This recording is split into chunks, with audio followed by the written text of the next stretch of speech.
Nel cielo notturno si accendono scintille, voci di conflitto attraversano le 1000 miglia. Il mondo osserva, trattiene il fiato. In questo gioco teso ogni passo è calcolato. Raffica di missili dall'Iran verso il mare. Israele alza gli scudi, pronto a contrastare. Attacco concluso, lo spazio aereo riaperto. Ma le tensioni restano, il pericolo è certo. Tra missili e confini si scrive la storia, in terre consumate d'antica memoria. Cerchiamo la pace in un cielo stellato, ma le nuvole di guerra non si sono dissipate. Tel Aviv risponde, offensiva di terra, al confine nord dove l'ombra si fa guerra. A nord della Vali l'aria sicura, ma la distanza cresce insieme alla paura. Tra missili e confini si scrive la storia, in terre consumate d'antica memoria.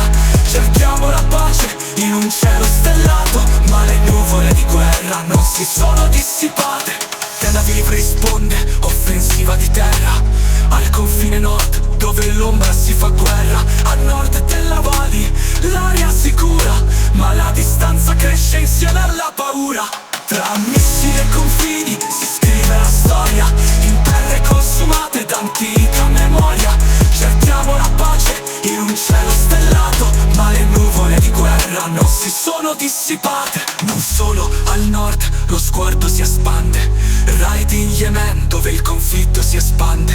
Bombardamenti in Siria al confine iracheno, un mosaico complesso in un disegno terreno. Tra missili e confini si scrive la storia, in terre consumate d'antica memoria.